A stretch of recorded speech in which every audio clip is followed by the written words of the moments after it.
Institute of Information Technology, Allahabad, during 2013 to 2021. Assistant Professor at Assam University, Silchar, during 2008 to 2017.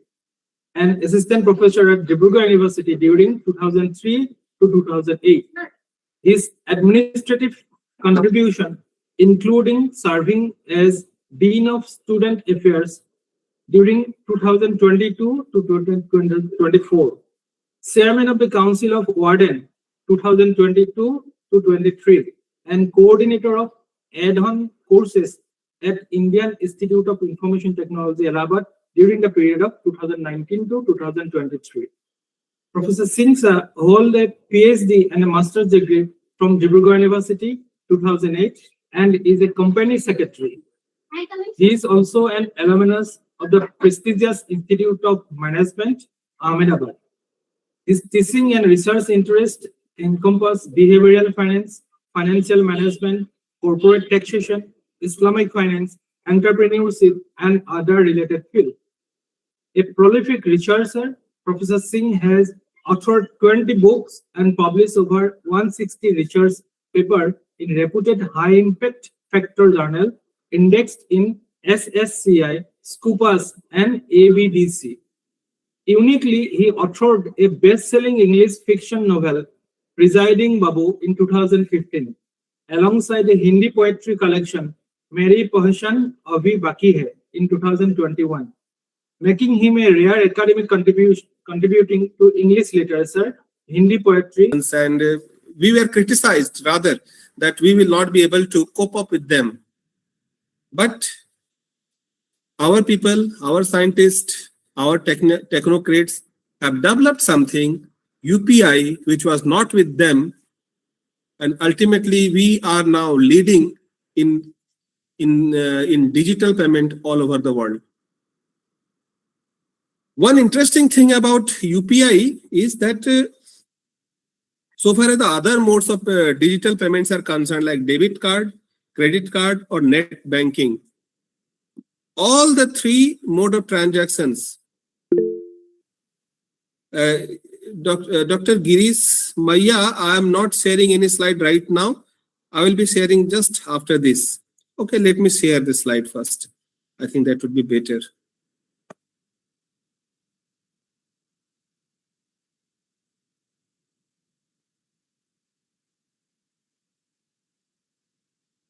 Is it visible now? It is developed by Indians. So it is 100% made in India product, UPI, one upon which we as an Indian must.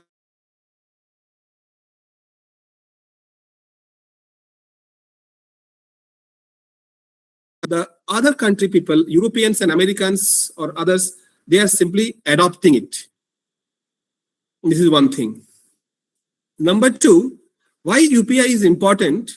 UPI is important because UPI is now challenging the supremacy of dollar. This is another interesting fact about UPI. And that's why country like USA, the United States of America, they are against this UPI and they are against India.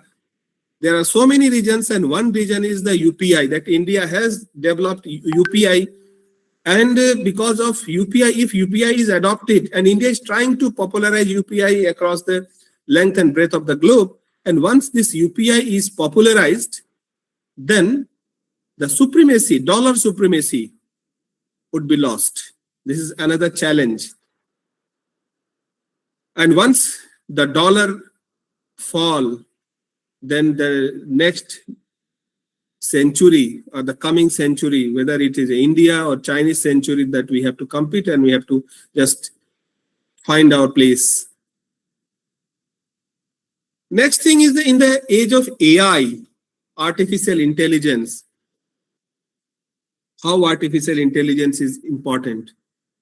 Recently, I think last week only, we had seen the AI Summit, AI Impact Summit held at Delhi, and the whole episode of Galgotia and Chinese dog and all these AI giants have assembled at the city, New Delhi.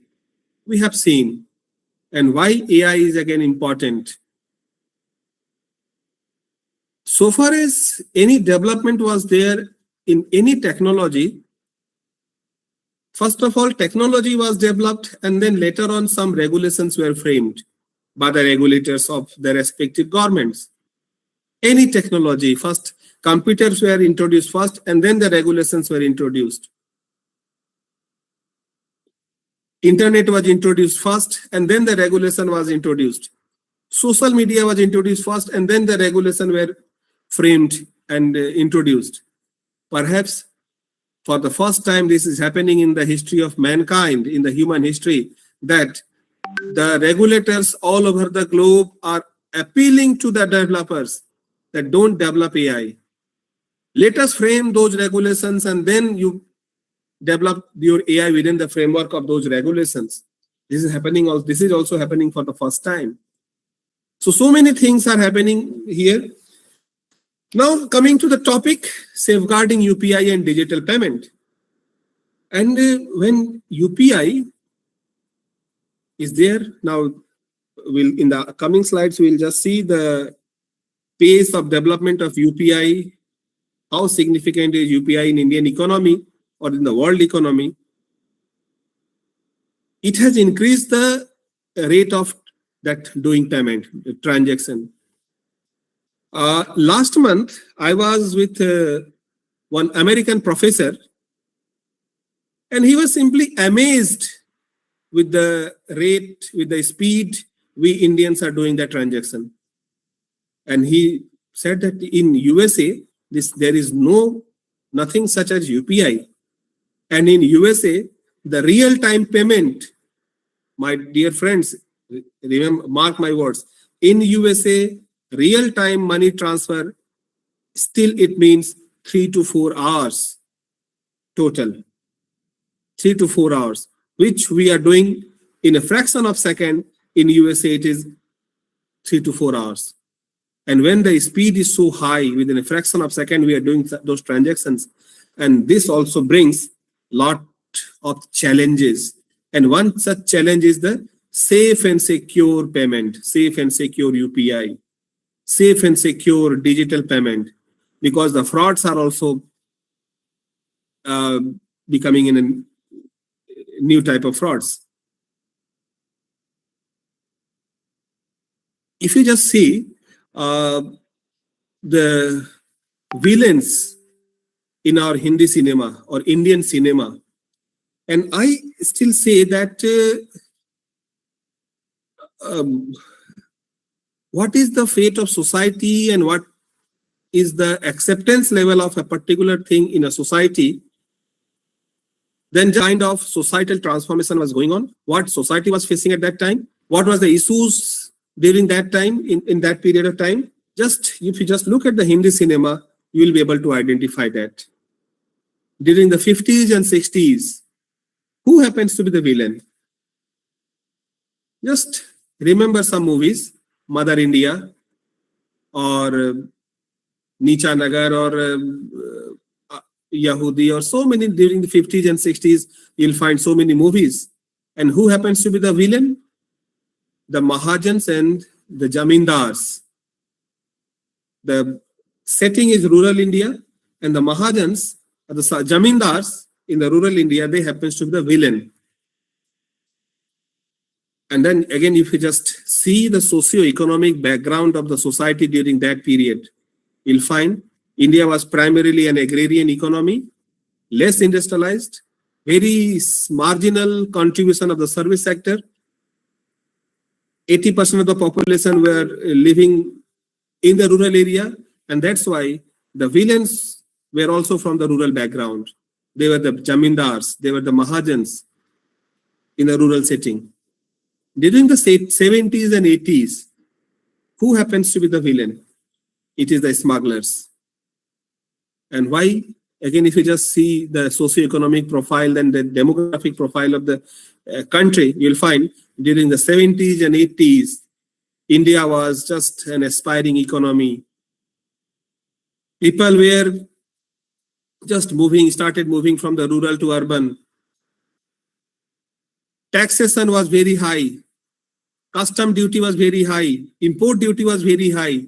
And if somebody simply bypass that formal trade route, able to evade some taxation, that happens to be a very huge profit.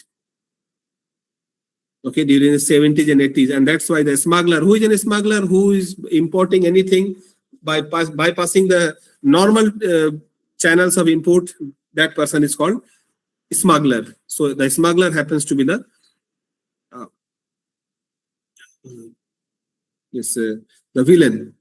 During the 90s, smugglers disappeared. Why? Because 1991 economic policy, new economic policy, the world was liberalized, globalized. So there was free import and export of goods and services. So that import duty was reduced and there was no place for the smugglers. And the 90s, who happens to be the villain? You will find during the 90s movie, the villain happens to be the terrorist. Somewhere sitting in Kashmir or Pakistan or some other countries, or in the different parts of the countries, trying to do some bomb blast and some other notorious activities. They happens to be the smugglers. And after 2000, that smuggler, the villain happens to be some cyber expert. Nowadays, in every movie you will find there is one person who will be expert in computer, and his job will be only in the group of villains. His job is to just hack the system. And now, recently, a movie came, actually web series, Operation Operation in a Hotstar 2.2, where this artificial intelligence, some robots and some artificial people were just doing the job of a villain. And now we are in this society. So this is how our society is accepting this artificial intelligence. And understanding artificial intelligence amplified threats to UPI and digital payment. Now this has also increased tremendously. It is AI amplified threats. Earlier, when it was done by the humans, still there was some control. But now AI, because AI they do not tired, they have the tremendous memory. They can just keep on working on different combinations for indefinite period of time. So the threats have also increased manifold. Then also we'll learn the layered defenses, tech plus regulation plus user level, and discuss India's leadership and future outlook. These are the things we will be discussing today. Now, before starting our discussion on this safeguarding the UPI and digital payment, let us have some statistics. And what is that statistics? 21.7 billion transactions in January 2026 alone, worth rupees 28.3 lakh crore value. 28.3 lakh. The budget of India, okay, this month only it was presented on 1st of February. Budget of India was around 53 lakh crore. And we already performed a transaction approximately 28 lakh crore in the month of January itself. In 1 month. This is the volume of UPI transactions. 21.7 billion transactions. And if you just say we are a country of more than 1 billion people or 1.5 billion people approximately. So 21 divided by 1, approximately 20 transactions done by everyone in the month of January itself, UPI transaction. 961 banks we have. All the banks, public, private, scheduled, non-scheduled, public, private, everything. And this increased UPI volume have also given rise to the fraud trend. In financial year 2024, it have reached the peak at 13.42 lakh cases. 13.42 lakh cases, almost equal to 1,087 crore. In financial year 25, 12.64 lakh cases. And in 26, we have 10.64 lakh or 805 crore. Growth is flattening due to interventions. And AI factor. Now, what is AI factor? 47% of Indian adults affected, they are the victims of voice cloning, deep fake scams, double global average. It is double of the global average. And deep fake cases surged massively since 2019. So the voice cloning, 47% of Indian adults, the Indian victims, they are the victims of voice cloning or deep fake scheme. So that is the AI factor. And this deep fake and the voice cloning is not possible without the use of AI. Just before this class, I was just trying to do some experiment. I just uploaded one photograph on the group and given it some command. Still photography was converted into a video. And whatever command you give, you just want that photograph, two people to dance together, it will just make them dance. If you just want to make this two people or the group of people in that photograph sing a chorus, it will just do it. And it will look like an original. Very thin line of difference between the original and the AI made video. And this is actually becoming a challenge. Now, the question is why now? We have seen that UPI have been a very successful story. It is becoming a near universal adoption. Why universal adoption? Because UPI is no longer limited to India only. Now, our government of India is trying to popularize UPI in the other countries like UAE have adopted, France have adopted, Singapore have adopted, and gradually it is becoming a universal product. And the more will be the acceptance of UPI, it will become a universal product and it will attract sophisticated AI threats. Okay. Whatever the checks or the checkpoints you will just ensure with the AI or the UPI, some AI threat will be there, AI will be there just to bypass it, and it will be bringing some new AI threat. So this fraud evolves from OTP phishing to real-time synthetic impersonation. I just told you that real-time synthetic impersonation. Real-time. What are those threats? AI-powered threats. Let us understand that we have seen that this real-time synthetic impersonation is there because of this intervention of AI. What kind of AI threats, AI-powered threats will be there? As I told you that 47% of Indians victims of voice cloning and deep fakes. 47%, around half of the total AI UPI related frauds are related to voice cloning and deep fake. What is that voice cloning? Tools clone voices from seconds of social media audio, mimic family officials using urgent UPI transfer, emergency medical need. So this is also, if you just see here, the problem, the cause and effect, everything is there. And you will find that we, the normal users of AI, are somewhere responsible for that. We feel very happy in uploading our photographs, our videos, our audio over social media. We do it, normally everybody do it. Some fraudsters, they have the access to our social media, they just copy our voice,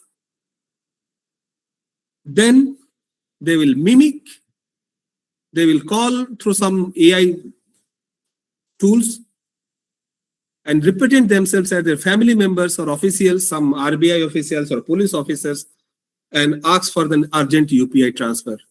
And most urgent UPI transfer is the emergency medical need. I am your father, I am so and so speaking, and I am admitted in such and such hospital. Kindly transfer this much amount immediately to this particular QR code, this particular number. This is the normal type of frauds which are happening. Deepfake videos impersonate RBI or NPCI or bank staff or create fake investment demos. They will just impersonate, they will misrepresent as RBI officials, NPCI officials, bank staff, and ask you to do some transactions. And the impact is very high success in social engineering. Many losses, around 50,000. Digital arrest schemes combine deepfakes with prolonged calls. Yeah, digital arrest is another term. I think you must be knowing it, digital arrest. So what this voice cloning is, if you just read it, voice cloning uses AI, that is deep learning models, to synthesize realistic audio from short samples, 3 to 15 seconds. And from where they will get this audio? From social media, often scrapped from social media, WhatsApp voice notes, or public videos. Deepfake extend this to video combining cloned voices with manipulated visuals for impersonation in calls or meeting. Okay, so everything will be collected from our social media. We have given our voice, our sample, our photograph somewhere in the social media.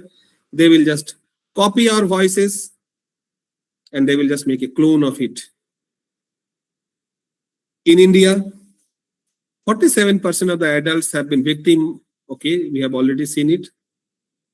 Globally, the rate is 25% because globally there is no UPI. Even if we will ask someone just to transfer the money, they will say that immediately I cannot do. I need to go to bank, or I need to open my laptop, or I have to need to log into my bank account, and then only I will be able to pay it. And that's why the rate is not so high. But whereas in India, because of UPI, I told you that the UPI have a tremendous pace of making transactions, and this tremendous pace is giving us opportunity as well as some threats. And the threat is that immediately someone can ask money, and if we have money, we cannot resist ourselves but to transfer that money. So the global average is 25%. It's not because they are more smart people than us, but the fact is that they have more hurdles of transferring money. And we are not that we are double idiots than the other people, but we have the more ease of transferring money, and that's why we used to transfer money more easily because it is on our fingertips. Whereas in other countries, they have to go to either bank account, they have to log into their they have to open their laptop, and all the time they may not be carrying laptop. They have to go to they have to have some access to the computers, and then only they can transfer the money. So this is another statistics. 83% of voice scam victims suffer monetary loss. Nearly half lose around 50,000. Deepfake cases surged 550% since 2019 because deepfake, that technology came into existence in early 2015-16, but it got matured in 2019, and after that there is a surge in the deepfake cases after 2019. Projected deepfake linked losses, including scams, reached around 70,000 crore by the end of 2025 estimates. And UPI's real-time, low-friction nature, yeah, I already told you that UPI's real-time, low-friction nature, billions of monthly transactions makes it ideal for quick extraction via emotional urgency. So I told you that we are double than the world average. It's not because we are idiots and the world is 50% or double smart than us, but the fact is that we have the low friction. We can simply transfer money. We're just simply looking in our mobile phone. We can just transfer money, and that's ease of transferring money have resulted into more UPI frauds than anything else. And it's real time. Like if the real time money transfer, it would have taken say 3 to 4 hours, and after suppose you have submitted your request to the bank officials, and later on after submitting it, you came to know that it is a fraud, you can just go to your bank, you can stop it. But in case of UPI, once you have entered your PIN, it is gone. Though there are some time within that, if you can just log your complaint, you can bring it back. But it's very fast. Once it is gone, it's gone. And these scammers, they target vulnerable groups. And who are the vulnerable groups? Elderly people, rural people, semi-urban users, and families with public social media presence. Those families who have social media presence, many social media presence, so the chances are that their voices, their photographs, their sample, their relationships, everything will be on the social media. And if on the social media I have disclosed that so and so is my brother, so and so is my friend, father or sister or daughter or son, everything is given on the social media, and then the fraudster simply they have to have the access over my media. They can just create some dummy video, deep fake videos using all those people, and they can manipulate me.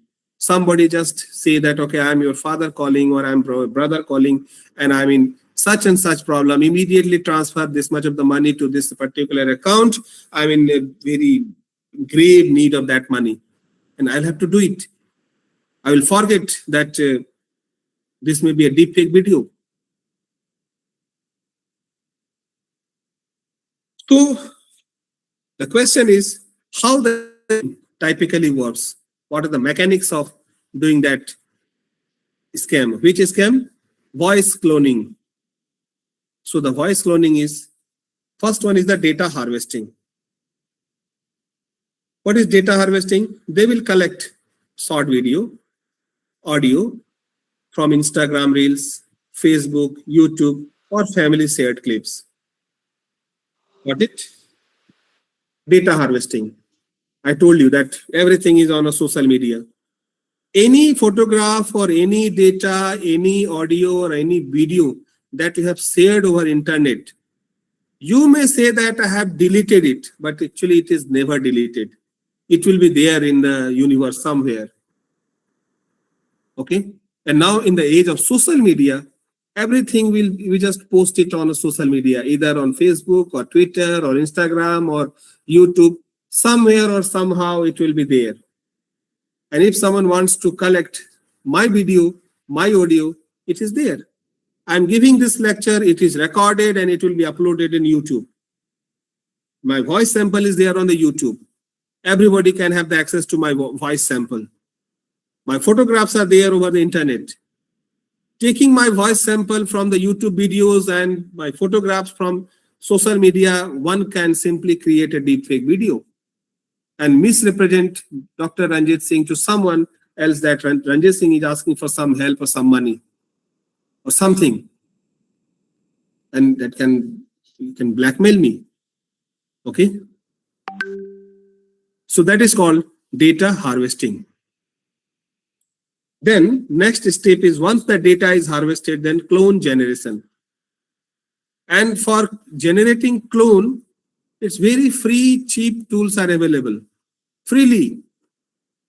ChatGPT, Gemini, or Grok, or Perplexity, they are doing it freely. Even the free version is capable of doing lot many video editing and generating lot many videos. The premium version can do miracles.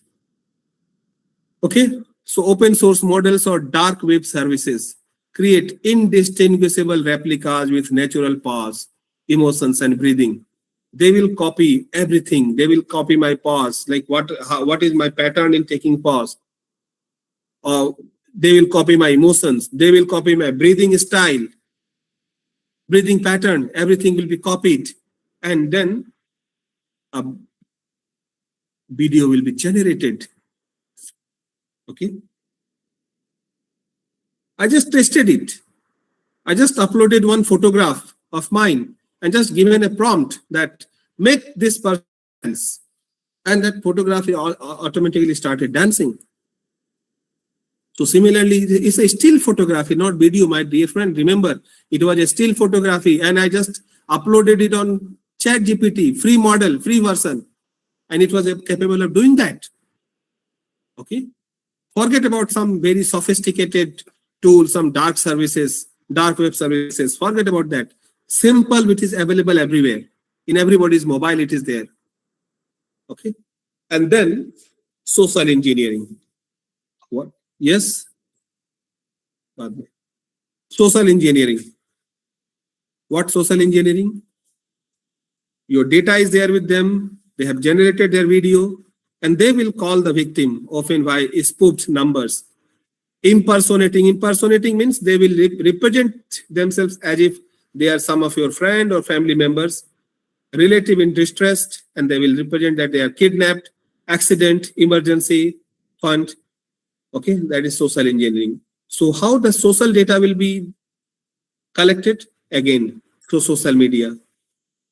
Okay, from social media, they will collect data. Okay, this person is belonging to this particular village. This is his office. This is his brother, family, sister, everyone. And then they will just use that video just to call. They will call it as if they are calling from some bank authority, bank official, police for digital arrest. Now it is very common that people are calling and they're saying that there is some parcel, we have received something in your name, there is a summon in your name, some warrant in your name, and if you want to cancel this warrant, pay such and such money, we'll cancel it. It's digital arrest. And these very high profile people, sometimes they are victim of this digital arrest. We have seen it. They will represent themselves as colleagues or CEOs for corporate transfers. And then they will create a payment pressure. The data is with them, the video is them, your social data is with them. They are just trying to manipulate themselves as one of the authority or colleague or CEO. And then they will create a pressure. What kind of pressure? Immediate UPI transfer. Okay, otherwise the person will be sent to jail or the person will die. Immediate medical need is there, verification, investment. Okay, and that's why they will be asking for that immediate pressure. That remember, my friends, it's payment pressure. Immediate UPI transfer is the key. If they will allow you to think, you may somehow will be able to find out the truth. So they will create such kind of scenario that if you immediately do not transfer, something unpleasant is going to happen in your family. This, they are trying to do that. Now, what is the challenge? How will you detect it? And why that video cloning that is very successful? 47% of the total digital frauds are through this voice cloning. Why it is so successful? And what is the challenge? And the challenge is, and this is the data that we have collected that from this last week concluded AI summit. One of the experts was saying that there is no reliable real-time deepfake detector exists. No reliable real-time deepfake detector exists. Yes.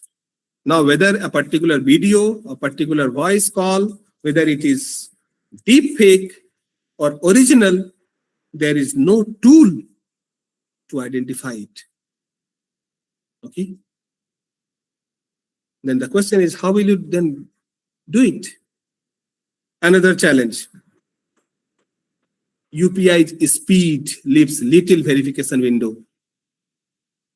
In case of telegraphic transfer or NEFT or RTGS, you have some time that you have submitted your application to the bank, or you have submitted through even online also, you have given your request to the bank. Then there is some time gap, half an hour in case of RTGS, or in case of NEFT every 2 hours, because they are using the payment window of RBI, payment gateway of RBI. RTGS is directly, still there are some time. But in case of UPI, Just you entered your PIN, submit enter, and the money is gone within a fraction of a second. This is another challenge. Speed is good, but this speed is creating problem for us. Then these fraudsters will pose themselves as create a scenario that is emotional urgency. And in case of emotional urgency, this overrides suspicion. The moment they will say that someone very close to you, your near and dear, your loved one is in danger and money is required, you will not suspect, but you will transfer that money. Okay, take some money, but leave my son, leave my daughter, leave my sister, brother, mother. Take care of them in any way. And public audio abundance. This is also another challenge. Because these deep fake videos, deep fake audios are so real that you have very small marginal chances to disbelieve them. And there is also another data that 53% of the adults, they share voice weekly on social media. So much of the audio abundance is there on the social media that your deep fake video will no longer look fake, rather it will look very reliable and very authentic. So these are the challenges. Okay. So user and best practices. What are the best practices one should do? So these are the challenges we have seen, that there is no real-time deepfake detector, UPI speed, and the emotional urgency overrides suspicion, and the lot of audio available on the internet of a particular person. So what are the best practices? First one is never act on urgent voice request. If suppose someone is calling you, you should hang up and call back from the known number. If someone is calling from an unknown number, just hang up and call back on the known number. Okay, so suppose somebody is calling me that okay, I'm your Mr. X, and transfer money immediately to this account. I'm in a very grave need of this money, and I'm hospitalized. I'm facing such problem. You just call back that person on his number. And in many of the cases, in most of the cases, majority of the cases, it is found that you call that person and he's finding, okay, I'm perfectly all right. Okay, so somebody else was calling in on their behalf. This has happened with me also. Somebody called me, okay, impersonating one of my friends. And he said that, Ranjit, I'm actually admitted in a hospital and I don't have money. And if you can transfer this money to my friend's account because he's taking care of me right now, if you just transfer money, it will be great. Okay, I said, yes, why not? I will transfer. I just cut the call and then I call back to my friend on his original number. And he said that I'm in my office. Nothing had happened to me. Why are you calling? I said, somebody just made a WhatsApp call to me in your name. Your name was reflected, your photograph was reflected on the screen. And then we came to know that it was actually a deep fake call. So original, so perfect. But you should never act on the urgent voice request. Immediately cut the call and call back that person from your own number to that original number. If you do it, in every family, one should have some code words, family signals, pre-agreed phrases to confirm identity. Okay. And one code word is, one mistake that normally people do, that we save our family member's name, family member's phone number with that relationship. That phone number, father, mother, papa, sister, okay, son, daughter, Jan, Janu, Honey. We just save these numbers. And if suppose someone have access to our phone number, even access to our email, okay, do you know that if somebody have the access to our email, he can enter into our phone book. He can have access to the entire dashboard. Okay. And if And if our numbers are saved, suppose in the name of say wife or husband, then that the fraudster knows that this number belongs to his husband, his wife or her husband, and they can just call that, okay, I'm your wife calling, just transfer this money to my account. And normally when people get a message from their wife's phone number that transfer this money to my this account, normally they do not call back. They avoid arguing with their wife or husband, and they immediately transfer the money. So you should not save the numbers in the name of your relationship. You save it with the name, and you should have some code word in the family that my papa or my daughter or my son or my wife, if they have something, they will have some code word.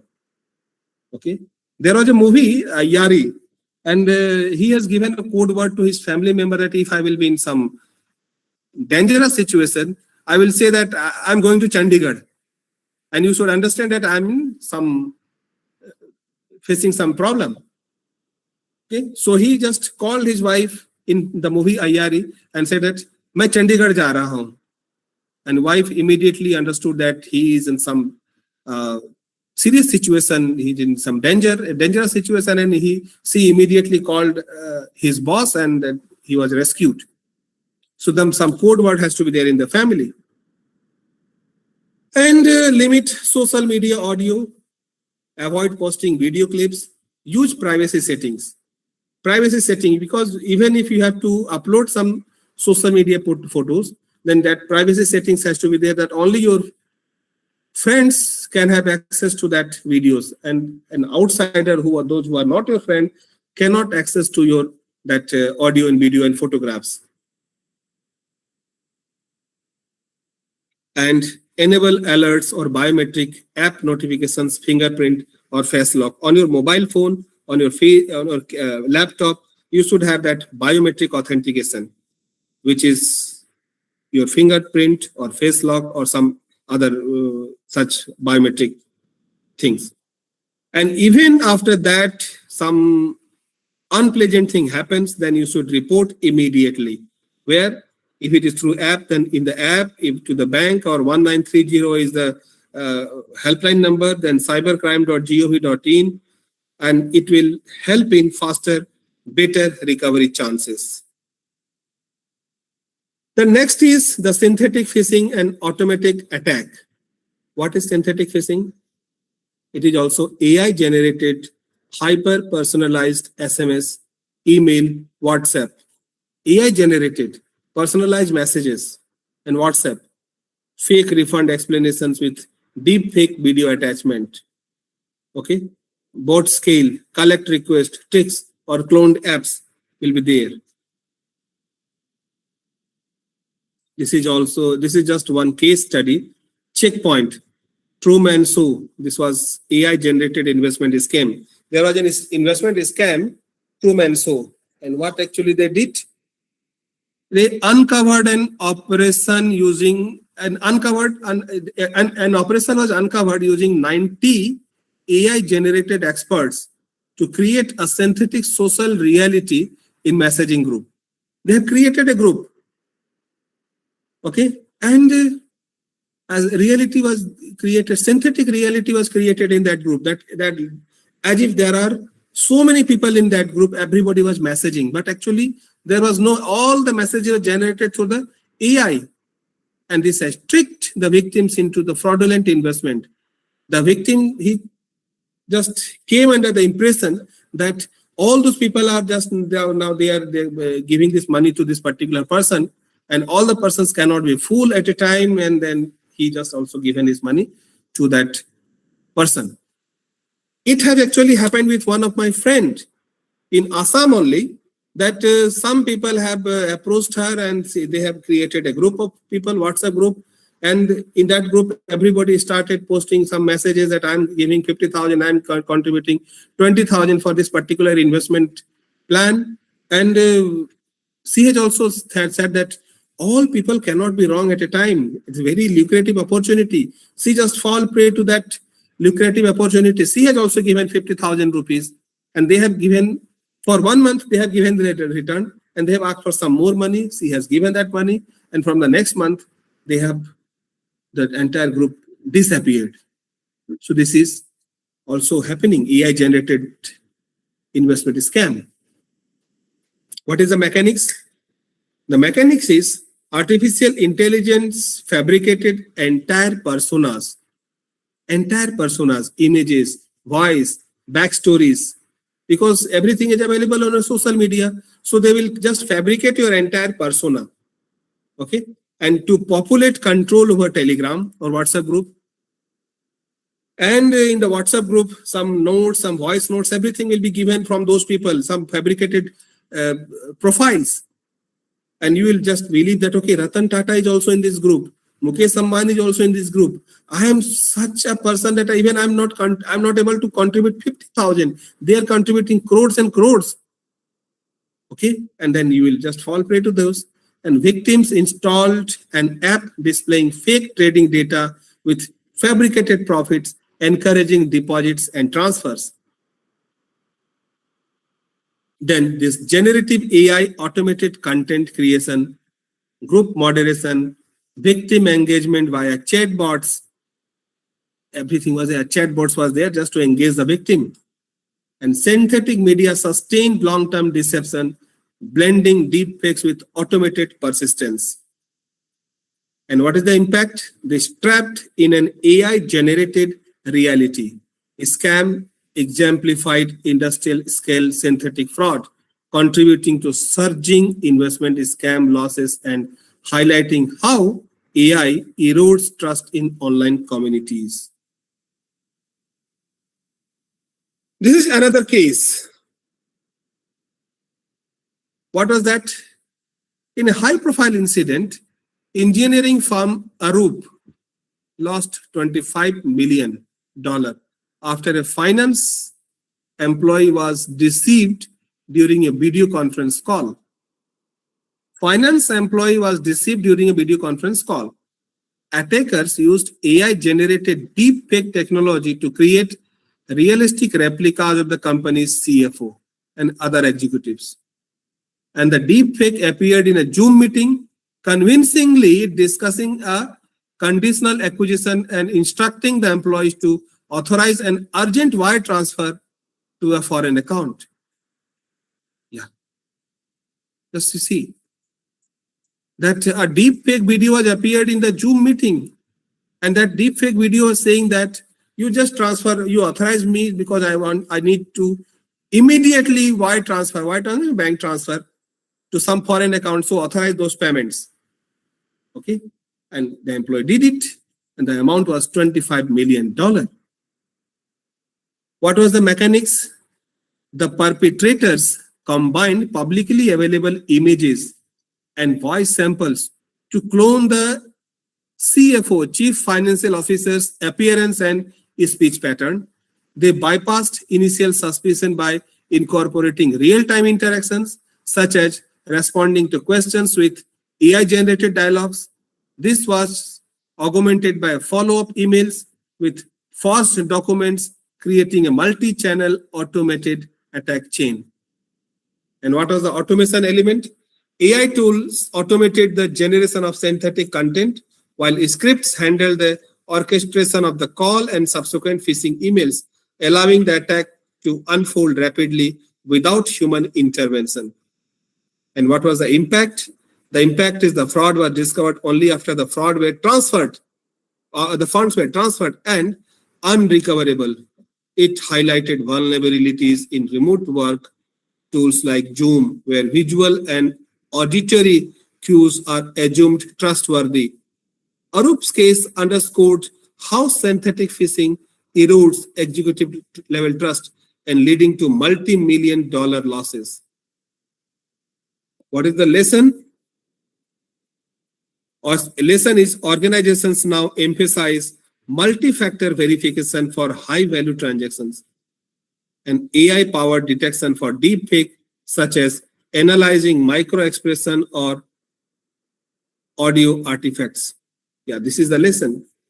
So nowadays, the organizations, many organizations, and if you are also owner of that organization or you are in some responsible position in that organization, you should make a policy, make a system. And what is that system? That multi-factor verification. Simply, if someone, one person is saying just to transfer money, it should not be. There should be multi-factor verification, just to avoid this kind of losses. APP fraud and other factors. What is APP fraud? Authorized push payment via manipulated approvals. The payment will be pushed and it looks like authorized.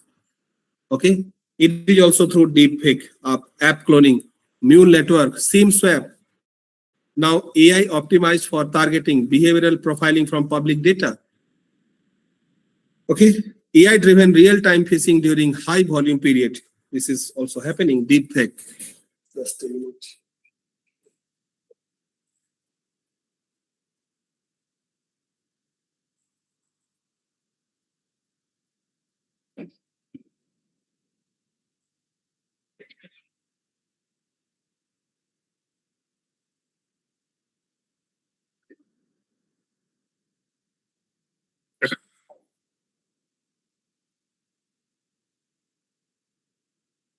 Now, what is this? This is another case we have collected. So UPI's explosive growth fueled high volume APP. APP means authorized push payment. Authorized push payment fraud via fake job offers, lottery wins, government impersonation, or refund scams. What happens? Fake job offer. That one job offer will be given and then the candidate will be asked that we need to register yourself in such and such system, so you have to transfer this money. You have won some lottery, so if you want to claim the lottery, you have to deposit this much money into our bank account, or they will represent themselves as a government or some refund. Somebody have applied for housing, allotment of houses in some housing colony, housing board, and then he has got a call that I'm calling from that housing development board, and if you want your house to be allotted against your name, in your name, please deposit this money. I will get the things done for you. And the person has done it, and later on it was turned to be a fake. Okay, so NPCI introduced RT360. RT360 AI ML monitoring, central fraud registry, and phased out P2P collect request to curb social engineering. Okay. What is the mechanics here? The fraudsters tricked users into immediate UPI transfer via phishing, AI cloned voices, or phishing. Refund fraud exploited accidental transfer, collect misused, enabled deception. And the automation element is synthetic phishing kits generated tailored lures, bots handle SMS, WhatsApp follow-ups. Now, what is the regulatory and systemic defense we have? These are the problems we have identified as voice cloning, APP fraud, or this so and so forth. But what is the regulatory and systemic defense we have? There has to be some defense, and one defense is focus on India's proactive framework. And what is that proactive framework? The proactive framework is RBI Authentication Mechanism Direction 2025. It will be effective from April 1, 2026. And what is that RBI's Authentication Mechanics Direction? Mandatory 2FA, two-factor authentication for all domestic digital payment, at least one dynamic factor. Two-factor authentication. Okay. Simply knowing your PIN will not help me. There has to be two-factor authentication. This RBI has made it mandatory. And this, we must congratulate RBI and we must thank RBI for such an proactive framework. No more static only. That just UPI PIN or SMS OTP alone is not going to do. Okay. You need to enter PIN, you need to enter OTP, all the two things has to be there, then only it will be. And OTP all the time it will keep on changing. So it's not static, it's dynamic. So even I get to know the OTP once, that is valid only for one transaction, not for the other transaction. Then RBI is trying to implement the support biometric device tokens, app prompts, risk-based checks, shift from OTP centric to diverse authenticated centric. This is our regulatory system have done it. What is NPCI has done? NPCI has tightened UPI collect autopay limit. Autopay is like limit on fraud prone features, selective phase out like P2P collect. Okay. UPI has made it mandatory that beneficiary name has to be displayed. Now, if you will be making payment, the name of the beneficiary compulsorily has to be displayed on your system, in your mobile phone, that to whom you are transferring money. And inactive ID deactivation. If your ID, that UPI ID is inactive for some period of time, then it will become inactive. So that is constant transparency. What is AI mandate? P2P adopts real-time anomaly detection, centralized portals for reporting. It has done it. Then AI as defender, platforms and technology. AI till now we have just discussed that AI is creating all the problems. AI is creating voice calls, AI creating deepfake videos, AI is creating cloning voice, cloning videos. But AI as a defender, what can be done by AI? So it is 80% of the banks use AI ML for behavioral biometric, typing, gesture patterns, device fingerprint, risk scoring. So all of a sudden, if you just do some transactions other than your pattern, AI will detect it. And then nowadays, if you have experienced it, that if you have made some card payment or check payment of a amount which normally you do not do, okay, once I just made a payment through my credit card of more than 2 lakh, and normally I do not make any card payment using my credit card for such a huge amount, then automatically all of a sudden the phone came from my bank that, is it you who have done this transaction? And if it is not you, then we must have to stop it. I said, it is me who have done that transaction. And then only they have allowed it.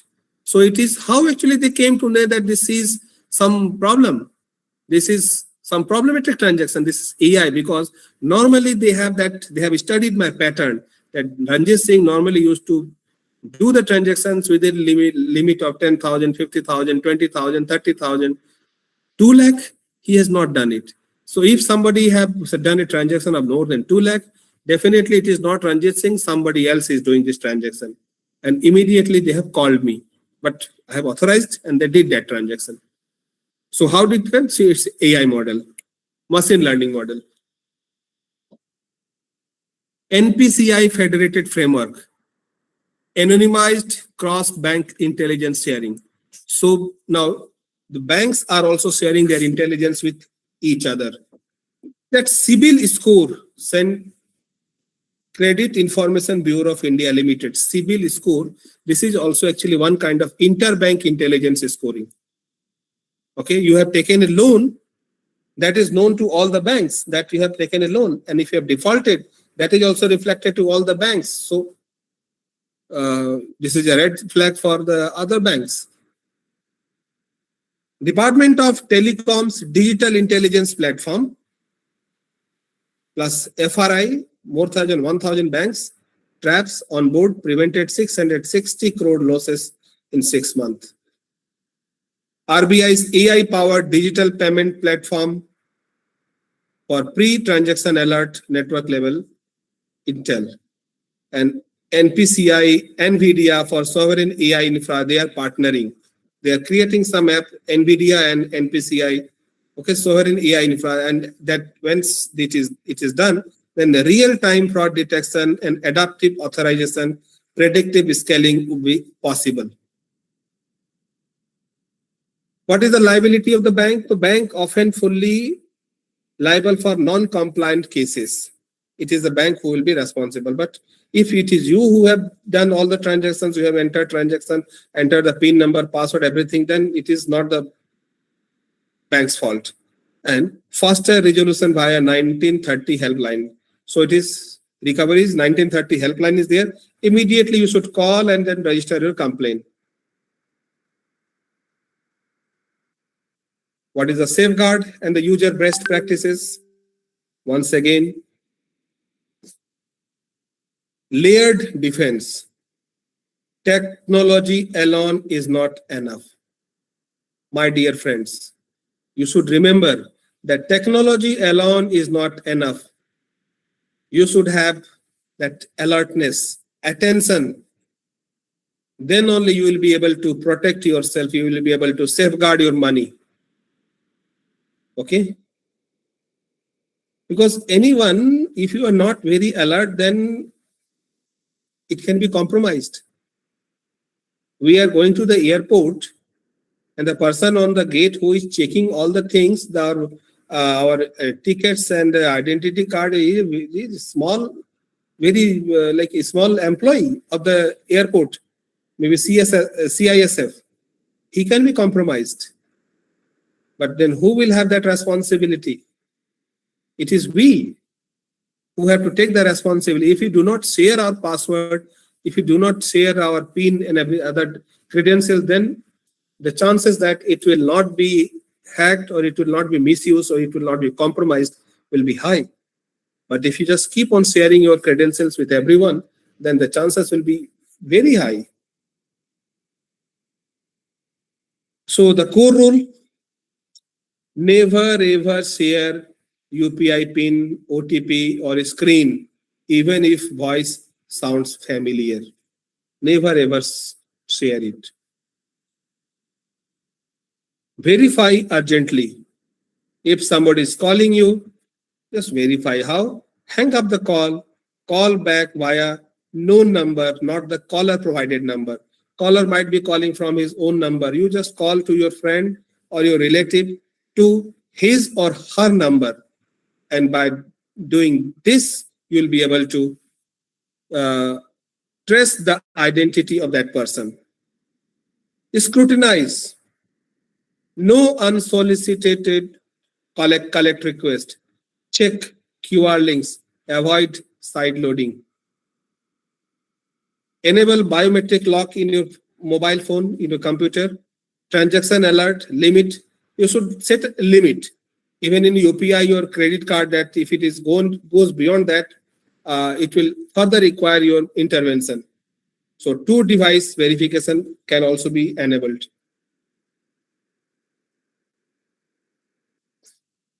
Advanced user tips, device security. You should keep your device updated. Avoid public Wi-Fi for payment. This is one thing that normally many of us do. Wherever we find Wi-Fi, we just connect our mobile phone and start using public Wi-Fi. And then in the process of using public Wi-Fi, we normally do the transaction as well. So we should avoid public Wi-Fi. You should educate your family, especially these vulnerable groups, elder people, the rural people. One day my father called me and said that somebody was calling and said that Maina Devi, means my mother, have some bank loan and there is a recovery. And if you immediately do not pay that bank loan, then they will be issuing a warrant in the name of my mother. But that fraudster was not updated that about my family, because and my father was also not falling prey to that call, because my mother is no more on this mortal earth. So he was not, because I have not recently I have shared it on my social media. Prior to that, I have never shared it on any of my social media that my mother is no more. And that fraudster was not knowing this fact. And he has created a profile in the name of my mother and saying that my mother has some problem and immediately need to transfer money. Then reporting on this 1930 cybercrime.gov.in. It has to be fast. You should recognize the pattern, urgency, emotional manipulation. Government official, they will just avoid you if you get this kind of calls. Then what is the future outlook and conclusion? Artificial intelligence arms race. Now the entire all the countries in the world, they are in the race of artificial intelligence. And this race is deeper, behavioral, federated models versus evolving generative threats. It is. Okay, USA have introduced Chat GPT, China have introduced Deepfake, then Microsoft have introduced Perplexity, Elon Musk have introduced Grok, and so there is already AI arm race is going on. So this is the future of that. So there has to be some federated model versus evolving generative threats. It will be there. 1 billion unique UPI users by 2030. It will be there.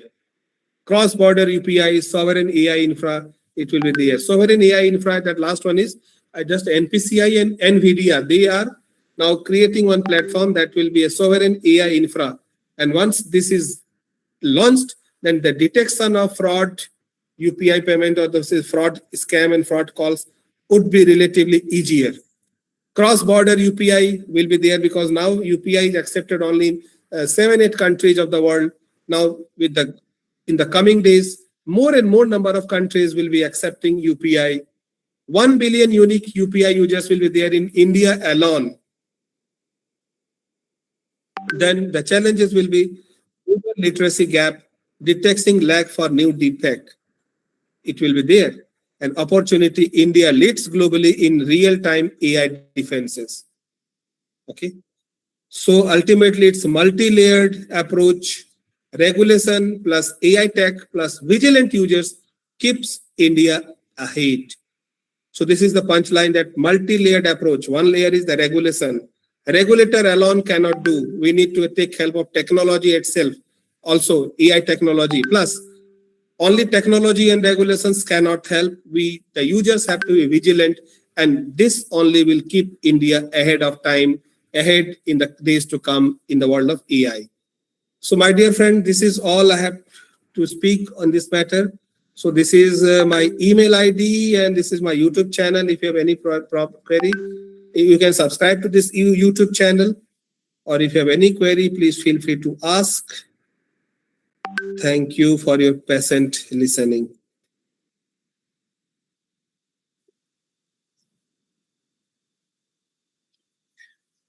I request the participants, if you have any queries, now it is open to all the participants.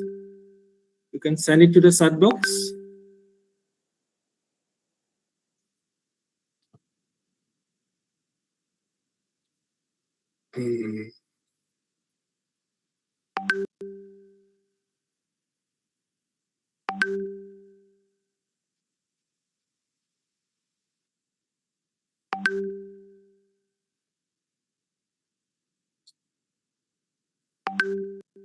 I think they do not have any question. Yes, participant can unmute and you can ask the question.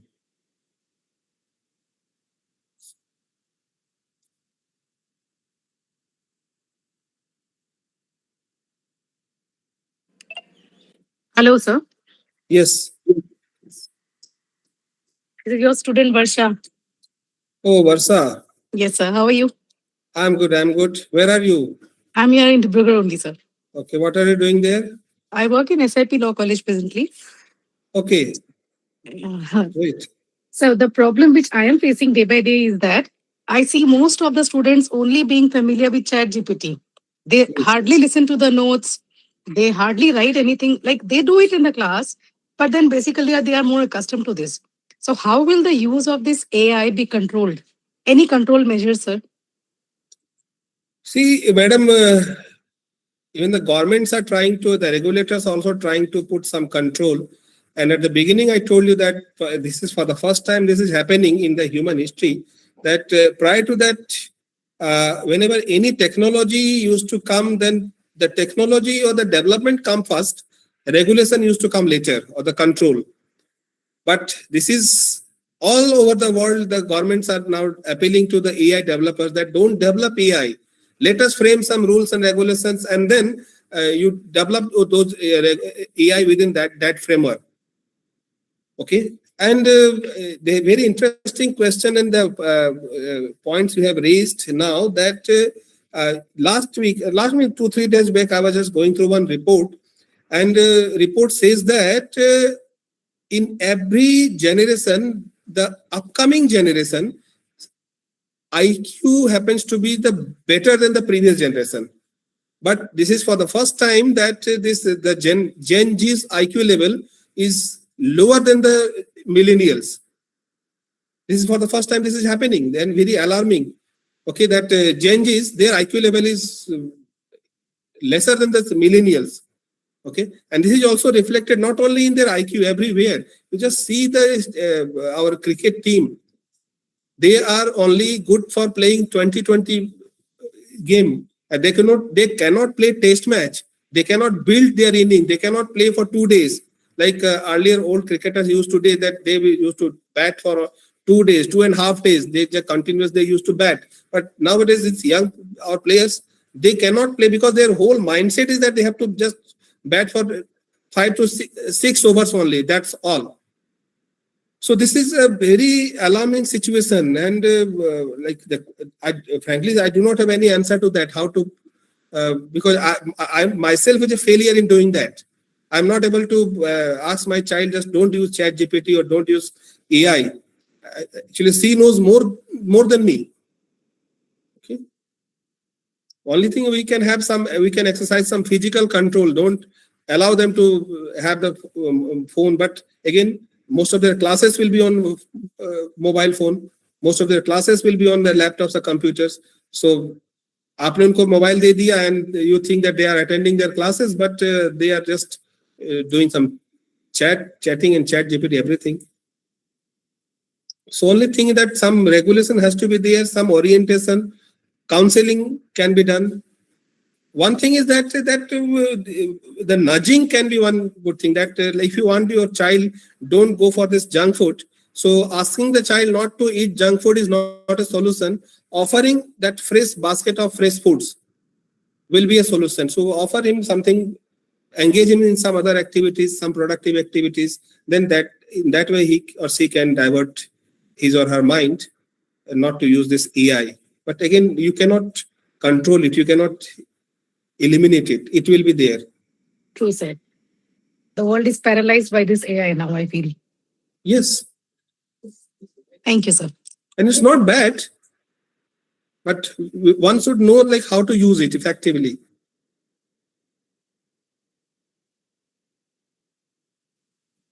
Okay, thank you, sir.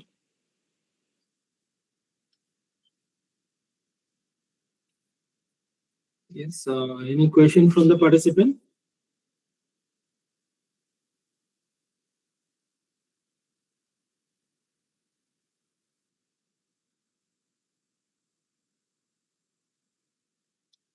I think there are no questions, sir. So may I now request Mrs. Sneha Das, Assistant Professor of the Dr. R.K.B. Law College, Dibrugarh, to offer vote of thanks.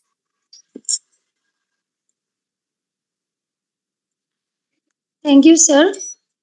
A very good afternoon to one and all present here. It is my proud privilege today to deliver the vote of thanks on behalf of the organizing institution. So, at the very outset, I would like to thank the organizing institutions for giving me the opportunity to deliver today's vote of thanks. So, first of all, thank you, sir. I want to extend my heartfelt gratitude and thanks to our esteemed resource person for today's session, Professor Ranjit Singh, Department of Management Studies, Indian Institute of Information Technology, Allahabad. Sir, today I, on behalf of the organizing institution, would like to thank you for giving your valuable time and sharing with us your practical knowledge, and also giving us the valuable guidance as to how we should protect ourselves whenever we are we face this kind of UPI payment related threats. You have very beautifully addressed the issues relating to AI powered threats, voice cloning, deepfake videos, then etc. And also, you suggested us the measures that how we can protect ourselves from these threats, which we as we deal with these payments on daily basis. So thank you very much, sir, and we look forward to you that in the upcoming programs you will again join us to share your views and your knowledge and experience. I would also like to thank all the participants for actively participating in this program, means today's session of this program, and making this session lively. Thank you, sir, and thank you everyone once again. Thank you. Thank you, ma'am. I'm sharing the slides with the organizers. You can just distribute it to the participants. Thank you.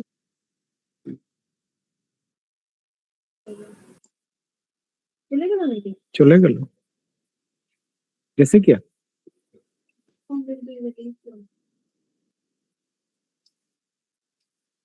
গেছে কি আনকে দেখতো